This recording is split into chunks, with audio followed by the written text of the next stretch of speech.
Hello good friends on YouTube.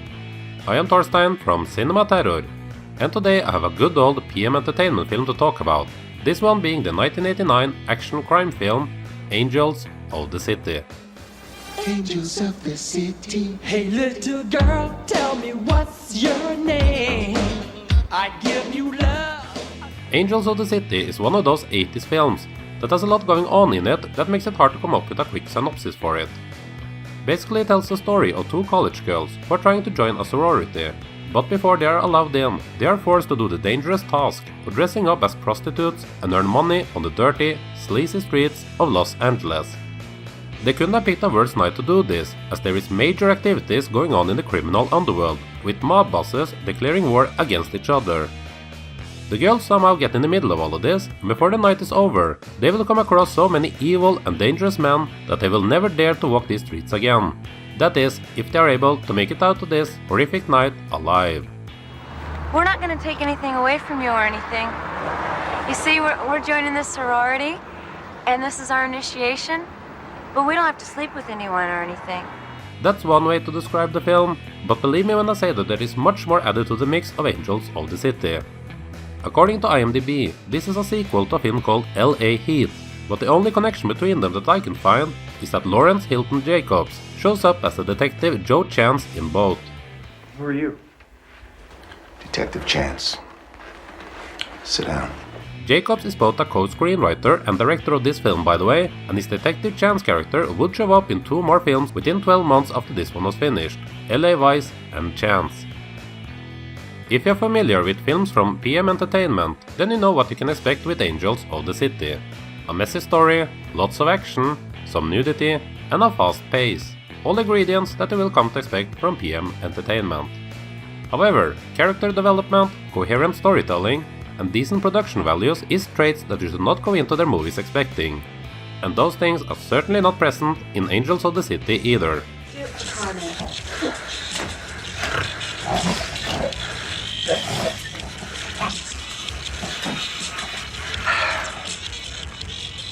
The two main girls that I guess you could call the leading characters are played by Kelly Galindo and Cynthia Cheston, two young women who both started out at PM Entertainment, but never gave up, and both has been able to make it as actresses and still have active careers today, 30 years later. I don't even feel like it's fair to judge their acting in this one, as the characters they play are as dumb as they can possibly be. I like the one scene where they ran from a near-death encounter with evil mobsters and pimps, and they try to get a hold of a phone.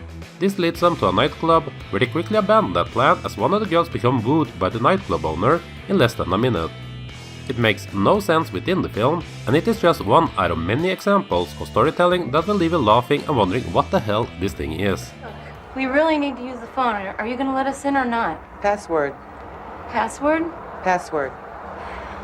Oh, fuck! Why didn't you just say that in the first place? The rest of the cast is filled with colorful and weird personalities, and it is fun to see this nearly cartoonish and naive look at street life.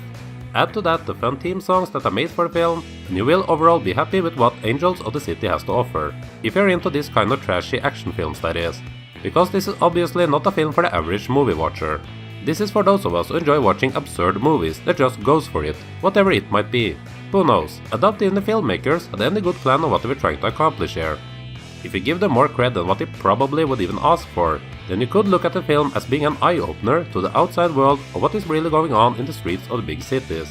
But if that was their actual message with this film, then yeah, I doubt anyone would be scared away after watching this one. Dumb fucking cunt.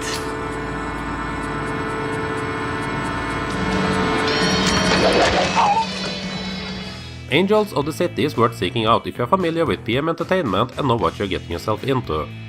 I am one of them, so my score for Angels of the City will be higher than the average, as I am the target audience for these types of B-movies. The cheesy entertainment this film provided me with makes me give Angels of the City a final score of 3 out of 5. That was my thoughts on Angels of the City from PM Entertainment. Have you seen this one? What did you think of it? And what are the best PM Entertainment films out there? Let me know in the comment section below, as I would not mind doing reviews of more of the films in the future. I have done a video about one of the films, both directing and starring the legendary Wings Hauser a while back. That one was called The Art of Dying, And I recommend that you check out that video as well if you found this one to be enjoyable. Thank you for watching, and I hope to be back in the future for more movie reviews here on Cinema Terror.